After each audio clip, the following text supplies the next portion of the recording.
So that brings us to item 11, the notices of motion. Now, this is just as a point of clarification, members, because depending on what you're working off, whether it's the Chair's Recs or your agenda, you'll see different item numbers attached to them. So what has happened is notice of motion on the lake Pupuki contamination and the notice of motion on the removal of protected trees on Clifton Road are both listed as 11.1 and 11.2. They should be item 12 and item 13.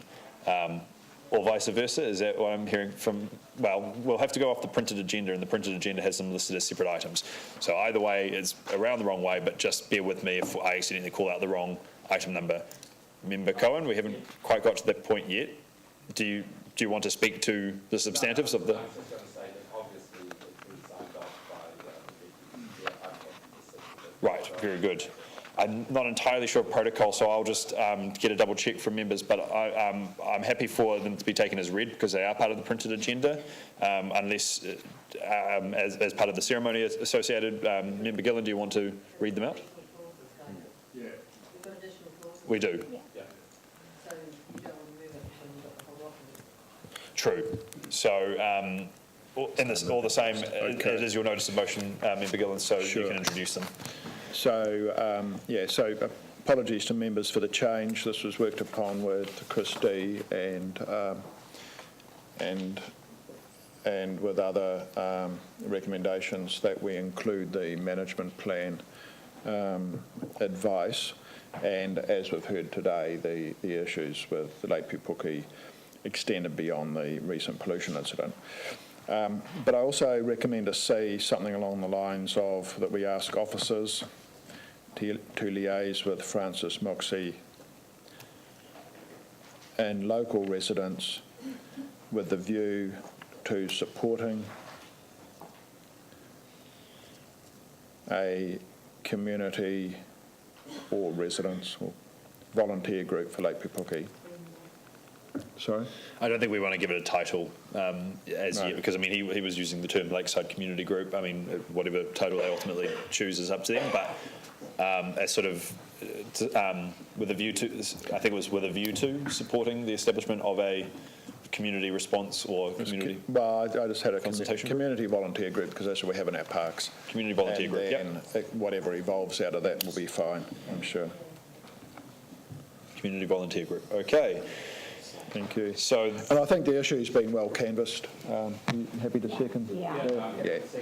So, in regards to management of water quality, is just the issue around stormwater runoff, whether that can be and stormwater runoff, because often they say the water quality is great, so. I don't think I've ever heard anyone say that about Lake that's the Pupuki, issue. but Yeah. could I just clarify from either Mr. D or Mr. Perry, whoever's most aware of it, the NIWA report that we commissioned, remind me, was that just for the Quarry Lake work, or was it also taking into consideration Pupuki Moana? So through you, Mr. Chair, no, that was just for Quarry Lake. That was just for Quarry Lake, right. I think it was intended that we could examine some opportunities because the nutrient level was that much higher in the Quarry Lake around how we could then translate that into potentially Lake Pupuki, but that clarifies that. I'm happy to add those words in, probably after water quality. So, water quality, stormwater runoff, and lakeweed. Okay. I would have assumed that was all part of it, but it's quite useful to specify separately. Yep. I think that's very clear, and I appreciate that you say that it's been traversed. If there's anything further, no. Okay, very good. Members, I think it's fairly well articulated there. So it's been moved by the Deputy Chair, seconded by Member Cohen. All those in favour? Aye. Aye. Contrary? Carried. Thank you very much. So members, that will bring us to item 12/item 11.2, and that's. Sorry, item 13, did I say? Sorry, item 13/11.2. See, we've already started this. This is going to be a problem for me.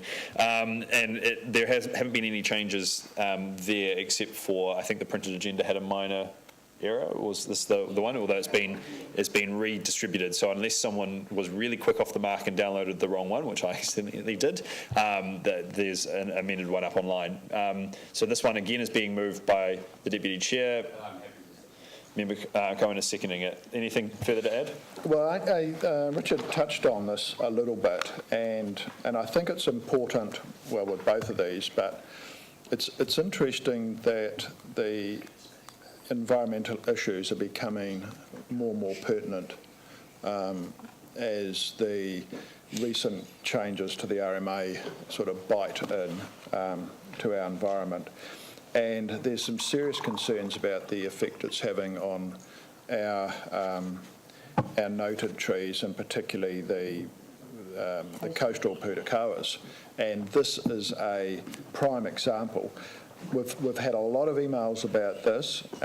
I feel they need to be tied together, and we really need to get to grips with what's happened, what the council response is, and what's actually tying the council's hands up in dealing with this. Because my understanding, and a lot of the emails are a bit vague, is that they can only identify one small stump as being of issue, and yet the place looks like the centre of Baghdad. And we really need to get to the bottom of this, find out what's happening, what we can do about it, and how far our hands are tied, because I suspect, and I mean there's been others up Takapuna Beachway as well, I suspect that this will just gain some impetus, and we need to be able to deal with it as soon as possible. Very good. Member Rowe. I wasn't quite sure how urgent that would be, Member Gillen, given that story broke on the 7th of May, and apparently there is a remediation plan in place already. So, Last August. Yeah, there is, and the remediation is actually only a fraction of the damage that's been done, or the proposal is only a fraction of the damage that's been done. So I think that's part of it. And I mean, we've probably all had stories, but I'm still getting emails now. 7th of May, yes, but there's been an ongoing issue of council trying to deal or not deal, accusations of council not dealing with it, and accusations that the reports coming out about the damage are undervaluing the damage, and the proposed remediation is only what they were going to have. Yep, required to do for a small amount, but not the total amount, if you know what I mean. So I don't really want to preempt what might come out, but I think it's really important. It might be May, but it's only a few weeks ago, really, and we need to get on top of it so that something like this doesn't happen in the future. I think it's important just to echo those sentiments, that in particular recognising that most of the information I'm working off is what Richard's given us, Richard Hirsthouse has given us, and what a few other emails have alluded to, in particular as well, the Herald article. So it is important that we get an idea from within the council around what the response has been to that. So we've got Member Hale and then Member O'Connor. Well, firstly, just the actual recommendation doesn't identify it as being a different road. Should that be picked up? I think it probably needs to identify that it's the Clifton Road ones. But just on a more holistic comment, one of the other things that we're going to probably find going forward is that the pūtakawas, the protected trees in the North Shore plan under the Legacy Council used to attract a subsidy if for pruning, etc. And that then, was a bit of an encouragement for people to maintain their trees rather than try and just lop them out. That subsidy's gone. I don't think it's a point with these particular ones, but I think it could be an ongoing problem with our protected trees, because now that subsidy's not there. That's making the it harder. subsidy in its traditional form isn't there anymore, but you will recall we had received applications in our last quick response, or was it the local board funding round, requesting for assistance with the pruning of trees on private properties. So I do think, yeah, you're right, that it doesn't exist in its traditional form, but I think it's sort of anticipated that it's available through the new funding regimes. And that could aggravate these problems going forward. I know this is identifying Clifton Road, but it could aggravate a lot of our protected trees that, before we felt comfortable because we knew that there was some ability for those people to look after them. So can I just clarify with the Deputy Chair, are you comfortable with the inclusion on Clifton Road, or did you intend it to be broader? Well, I think we need to learn from this issue, and as an example, and I take Member Hale's point on board, but the real issue is that North Shore City had a blanket protection of all our coastal pūtakawa, And with the changes to the RMA, this government actually removed the ability to have those. blanket protect trees. They have to be individually noted, and they have to be on the unitary plan individually noted. And it's an impossible task. So what we're starting to see more and more is, as people get educated on it, they're whacking them out in the dead of night. And council is telling neighbours that unless they had a before, during and after photograph, their hands are tied, which is nuts, you know, because nobody can go out there in the dead of night and take photos of somebody, or even predict that they might cut it down and take a photo beforehand and go out in the middle of the night and see them with the chainsaw or the axe, and then go back later and say, see, here it is, it's down on the ground. So something has to be done, or we will lose the lot.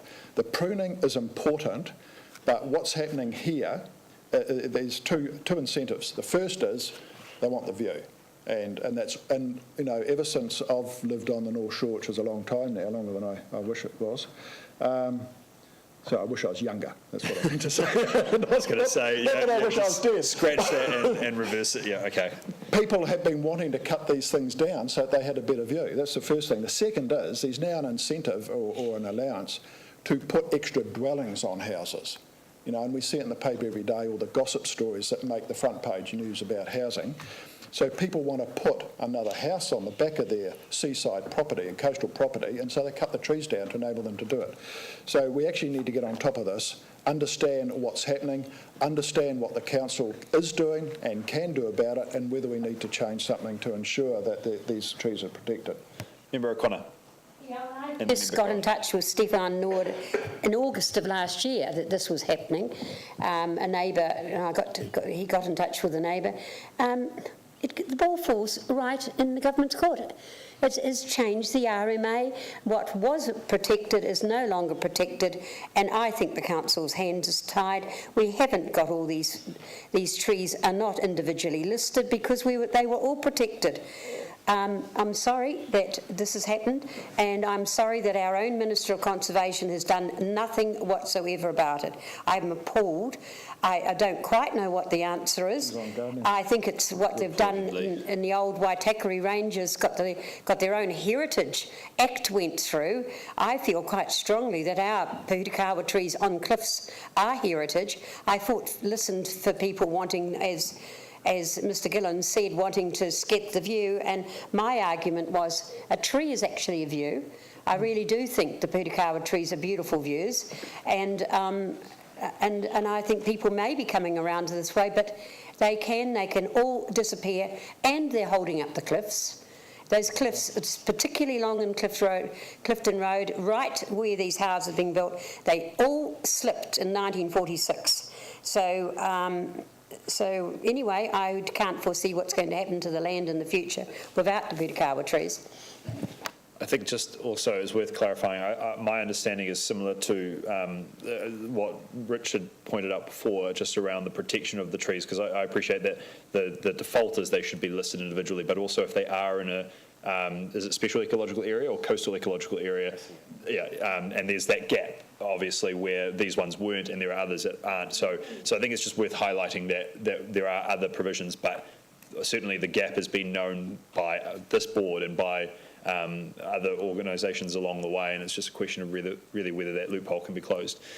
Finally, Member Cohen. Yes, I can understand that we need to be looking at the Clifton Road as an example, but when I read the resolution, are we endeavouring in other Pūtakawa, should we be looking at other Pūtakawa under threat, or are we looking at other Pūtakawa that have been filled?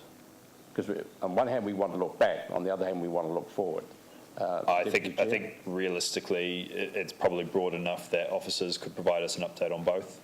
I think if you wanted to get into the specific details, it then becomes a question of under threat. What does that mean in this particular instance?